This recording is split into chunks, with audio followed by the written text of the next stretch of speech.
कभी सोचा है सैटेलाइट से जो हजारों लाखों तस्वीरें आती हैं वो आखिर हमारे ग्रह को समझने में हमारी मदद कैसे करती हैं? तो आज हम इसी सफर को देखने वाले हैं कि कैसे हम इन छोटे छोटे पिक्सेल्स को एक बहुत ही पावरफुल जानकारी में बदल देते हैं। सोचिए, हर रोज हमारे सैटेलाइट्स पृथ्वी का टेराबाइट्स में डेटा कैप्चर करते हैं। अब ये इतना ज्यादा डेटा है कि अगर इसे किताबों में छापे ना तो हर दिन एक पूरी की पूरी लाइब्रेरी भर जाएगी।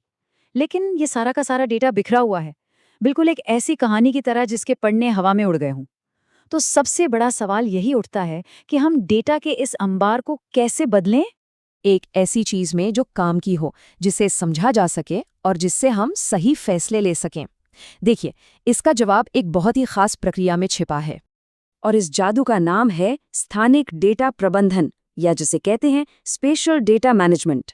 अब अगर बिल्कुल सीधे साधे शब्दों में समझे तो ये नक्शों और तस्वीरों वाली जानकारी को सही तरीके से इकट्ठा करने, उसे समझने और फिर इस्तेमाल करने का एक बहुत ही स्मार्ट तरीका है।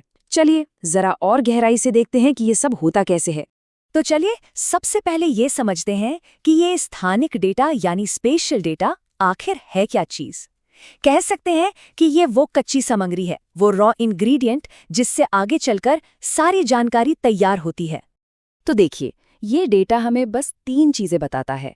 पृथ्वी पर कोई चीज कहाँ है, उसका आकार क्या है और उसके आसपास क्या है।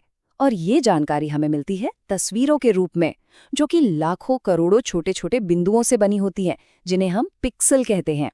टेक्निकल भाषा में इसे रास्टर फॉर्मेट कहा जाता है। जरा सोचिए, हर एक पिक्सल अपने आप में एक छोटा सा सुराख है जिसमें कोई ना कोई खास जानकारी छिपी हुई है। और हाँ, ये डेटा भी कई अलग अलग तरह का होता है। जैसे कुछ तो होती हैं सैटेलाइट और एरियल तस्वीरें जो हमें जमीन की बनावट दिखाती हैं, बिल्कुल वैसे ही जैसे कोई ड्रोन से फोटो ली गई हो।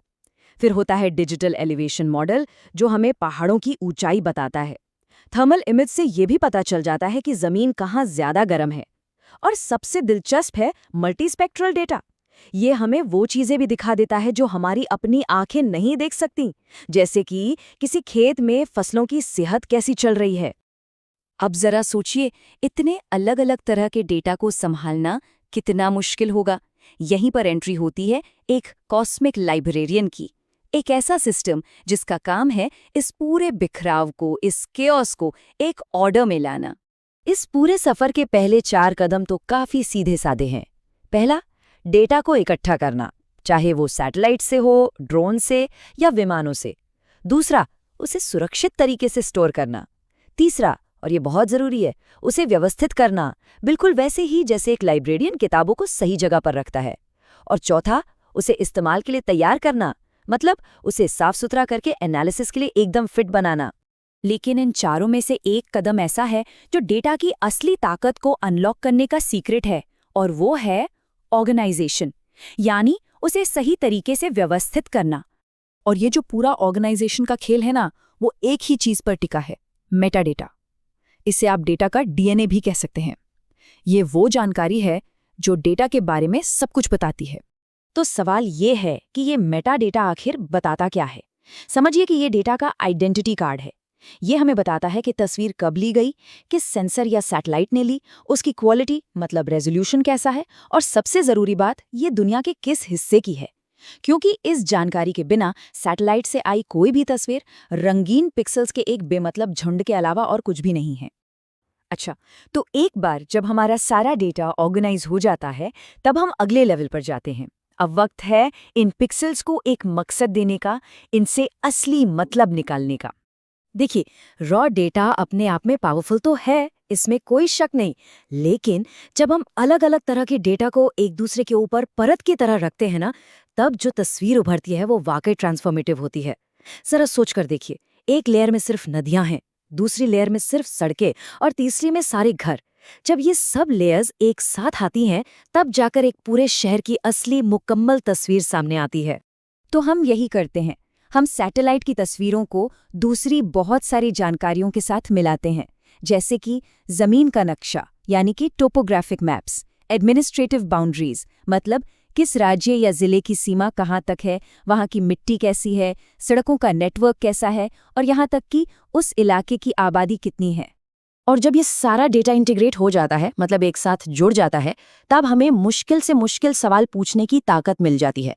मिसाल के तौर पर हम सिस्टम से पूछ सकते हैं, मुझे वो सारे खेती वाले इलाके दिखाओ जो किसी खास नदी के 5 किलोमीटर के दायरे में आते हों और जहां की आबादी भी बहुत घनी हो। अब इस तरह के सवालों का सटीक जवाब सिर्फ और सिर्फ डेटा इंटीग्रेशन से ही मिल सकता है। तो ठीक है, ये सब तो हो गया, पर सवाल ये है कि ये सब इतना मायने क्यों रखता है? इसका हमारी असल दुनिया पर क्या असर पड़ता है? सच तो ये है कि इसका असर हमारी जिंदगी के लगभग हर पहलू पर पड़ता है। जरा बाढ़ जैसी आपदा के बारे में सोचिए। यही डेटा हमें बताता है कि कौन से इलाके सबसे ज्यादा खतरे में हैं और लोगों को कहाँ सुरक्षित ले जाना है। शहरों की प्लानिंग करने वालों को ये समझने में मदद मिलती है कि नए स्कूल और अस्पताल कहाँ बनने चाहिए। किसानों को अपनी फसलों की देखभाल में मदद मिलती है। और तो और हम ये भी ट्रैक कर पाते हैं कि हमारे जंगल कहाँ और कितनी तेजी से कट रहे हैं। सीधी सी बात है, सही डेटा सही समय पर हमें सही फैसले लेने की ताकत देता है। और ये काम बिल्कुल भी आसान नहीं है। क्यों? क्योंकि हम हर दिन 100 टेराबाइट से भी ज्यादा डेटा इकट्ठा कर रहे हैं। ये डेटा के एक ऐसे सैलाब जैसा है जिसे संभालने के लिए एक बहुत ही मजबूत सिस्टम की जरूरत पड़ती है।